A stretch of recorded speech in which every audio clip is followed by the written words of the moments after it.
Est-ce qu'Havas est une opportunité d'investissement au cours actuel? C'est ce qu'on va analyser ensemble dans cette vidéo. Abonnez-vous à la chaîne si ce n'est pas déjà fait et activez la cloche pour avoir les notifications. Et on y va tout de suite avec le cours d'Havas, donc spécialiste de la communication et de la publicité. On est sur un cours qui a donc pas beaucoup d'historique. Évidemment, on a été introduit en bourse en décembre 2024, donc assez peu d'historique. Depuis l'introduction en bourse, bon, chose classique, hein, le cours baisse. On a quand même tout tapé un point bas à 1,10 € en avril. Depuis, ça rebondit, mais sans trop de conviction. Donc, la publication a été moyennement reçue, en fait, ce jour, hein. On est sur un cours qui a ouvert en hausse et puis après qui s'est stabilisé, sans grande variation. Voilà, on finit la journée, alors ça, c'est le cours de mardi et mercredi, on finit la journée à quasiment, 0. Bon, donc, pas forcément, grand-chose, à signaler sur le cours. Pour la croissance, alors vous avez pas beaucoup on n'a pas beaucoup d'historique malheureusement. Ce qu'on peut noter, c'est que la croissance, organique communiquée par le groupe était à 2 milliards, à 2,3%, à plus de 2,3% de croissance. Donc une croissance organique, toujours intéressante, ça c'est bien, petite croissance organique. On fait les acquisitions également sur, Havas, donc il y en a quelques-unes à signaler, mais en fait, ils font des toutes petites acquisitions ciblées, ce qui est très bien parce que c'est une industrie de services. Et donc, on fait du maillage territorial, donc il faut racheter des entreprises dans le monde, en fait, leur terrain de jeu est mondial, pour consolider la part de marché et être plus près des clients localement. Donc ça se passe par des acquisitions qui sont faites au fur et à mesure.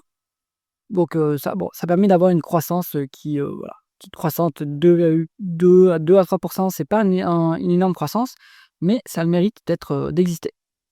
Alors, au niveau des taux de marge, hop, ici. Là aussi, on n'a pas beaucoup d'historique évidemment. Taux de marge brut, il est autour des 30. Donc, faut savoir que dans le taux de marge brut de ce genre d'industrie, on compte les salaires des consultants. Alors, c'est pas vraiment des consultants ici, plutôt oui, si, des consultants en fait, en tout cas des spécialistes en communication et en publicité. Taux de marge d'EBITDA, donc il était en hausse, hein, et dans le communiqué, ça a été bien souligné. Donc là, ils le mettent à 13,2%. Donc ils ne le calculent pas forcément de la même façon entre le logiciel ici et ce qui est communiqué dans le communiqué de presse. En tout cas, la trajectoire, elle est haussière du taux de marge d'EBITDA et puis ils se sont engagés à horizon 2028 de viser un taux de marge d'EBITDA entre 14,5 et 15,5%, ce qui est quand même relativement élevé, plutôt bien. Après évidemment, c'est relativement élevé, mais dans les opérations, en fait, on a que de l'humain, en fait, à gérer, donc voilà. Il y a pas non plus, des gains énormes d'efficience opérationnelle à attendre sur ce genre d'industrie. Taux de marge nette à 6, donc c'est convenable.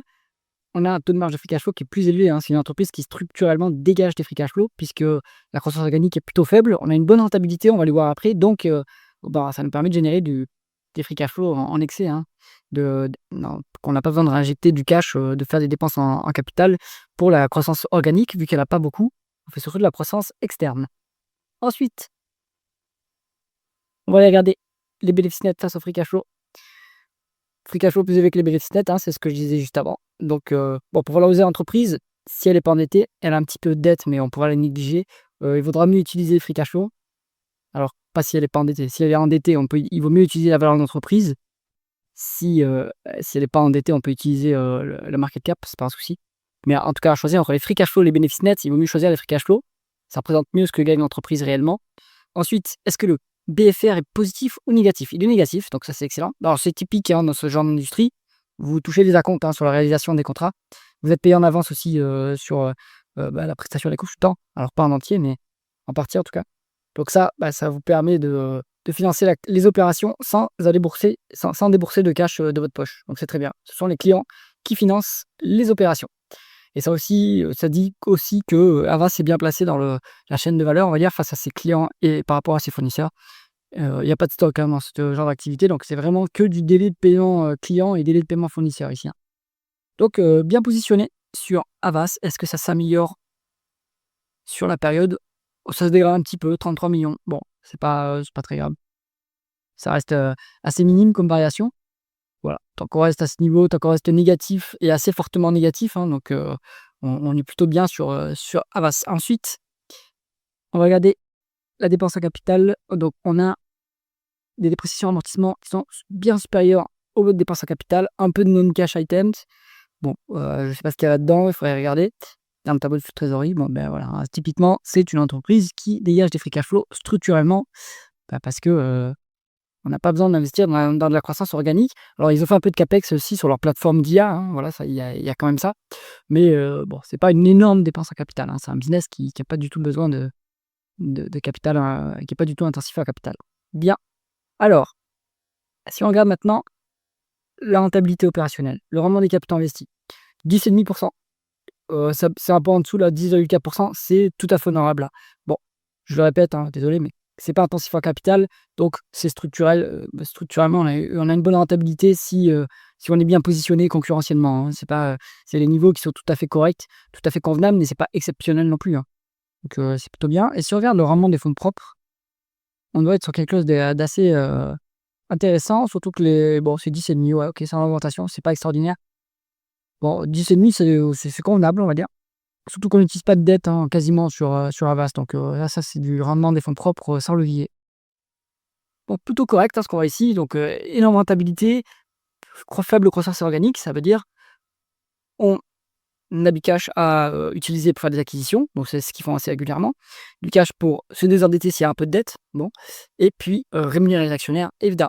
Alors, l'endettement, ici, ils nous mettent à, 374 millions, ce qui est pas du tout la réalité. Donc on est sur, donc là, il doit y avoir de l'IFRS 16, hein. Il doit y avoir des obligations locatives et donc ça, c'est compte pas vraiment comme, de l'endettement, c'est de la dépense opérationnelle. En réalité, le communiqué, je vous le dis de tête, mais je crois qu'il indique qu'on est endetté à, peut-être 69 millions, un truc comme ça. Bon, c'est bien en dessous de l'EBITDA, donc pas de problème, l'endettement est très faible. Ils utilisent de la dette ponctuellement, évidemment, pour faire des acquisitions et ils ont raison, hein, puisque c'est plutôt avantageux d'utiliser de la dette. Alors, ensuite, la rémunération d'actionnaires,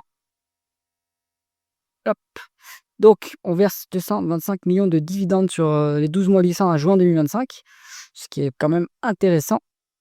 Ils rachètent des actions, ça c'est important à noter. Alors, le dividende qui a été versé ici, je pense pas que ça soit, ce qui va se reproduire pour l'année en cours, hein, de mémoire, il y a dû avoir de l'exceptionnel. Enfin, le chiffre là, c'est pas ce qu'il y a, ce qui est ici, hein, je pense pas, puisque les free cash flow sont quand même plus élevés que ça. Enfin non, les free cash flow sont à ce niveau-là à peu près, mais c'est pas, ce niveau de dividende qui est versé, hein, donc bon, faut les regarder. On est, plutôt sur un dividende de l'ordre de 5 de rendement, donc si on calcule rapidement, en fait, ça fait 75 millions de dividendes. Voilà, quelque chose de cet ordre-là, 75 millions de dividendes, donc très soutenable, hein, c'est un tiers des free cash flow. Pas de souci. Les actions qui sont rachetées, elles ont vocation à être annulées et aussi à être versées pour les stock options. Donc, il y a un mix des 2. Le rendement actionnaire n'est pas du coup, ne sera pas à ce niveau-là, on sera plutôt, ouais, à 5-6 ce qui est tout à fait honorable, hein, sur Havas, très intéressant, je trouve et c'est bien sécurisé surtout.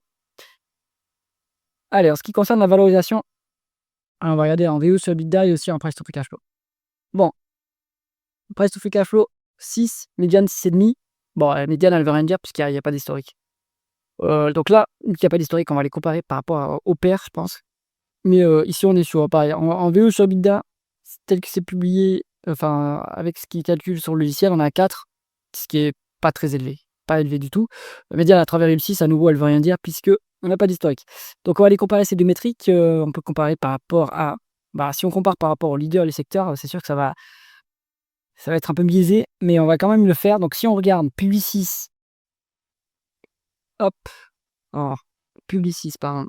Hop, si on regarde WPP et Omnicom, sachant que IPG a été racheté, bon, là, ça nous donne déjà un bon panel, même s'ils sont beaucoup plus gros, hein, attention, il faut se méfier, mais alors, Publicis, ça se traite 7,5 en VO sur EBITDA, mais c'était le leader du secteur, donc maintenant, ils sont refait passer devant par le duo, IPG Omnicom, je crois, ou WPP, je sais plus lequel des 2 a racheté. Si on regarde Omnicom, c'est 6,9, mais également, c'est plus gros, hein, pour comparer, on va mettre les market cap. Hop, voilà. Donc, c'est vraiment, microscopique. Si on compare au plus faiblement valorisé, qui est WPP, mais qui est complètement en perte de vitesse, c'est 4,6, donc Havas est à 4. Moi, je pense que Havas a quand même un meilleur profil que, que, WPP. Donc, ça, bon, 4, 4,6, ça fait déjà 10% de marge de sécurité. Mais moi, je pense qu'on peut viser quand même le 5, hein. Ouais, peut-être 5. Donc il y a quand même 20-25% à prendre. Enfin, il y a 20-25% de marge de sécurité. Puis après, on verra par la suite. Mais voilà, on est sur quelque chose qui est quand même très faiblement valorisé. Donc, conclusion du dossier Havas. Moi, donc j'ai renforcé ma position. Alors, j'ai vendu un peu de Téléperformance par contre, parce que pour l'instant, ça déjette. J'attends de voir la publication semestrielle. Mais sur Havas, je trouve ça intéressant, hein. Maintenant, c'est une boîte de fusion-acquisition qui, à mon avis, n'est pas disruptée par l'IA, qui est bien positionnée, qui a une bonne image de marque, et un énorme carnet enfin, une énorme liste de clients. Donc, je ne les vois pas, je les vois pas se faire disrupter. Peut-être à un moment donné, ils sont rachetables. Donc, ça, je ne sais pas si et potentiellement le capital est trop verrouillé. Je pense que le capital est trop verrouillé pour qu'il soit rachetable. Mais bon, en tout cas, je vois bien Havas continuer son petit bout de chemin tranquillement. Et elle est très peu valorisée alors que la rentabilité est très bien, et plutôt bonne. J'espère que cette analyse vous a intéressé. Si c'est le cas, mettez un pouce vers le haut et pensez à vous abonner à la chaîne. À bientôt.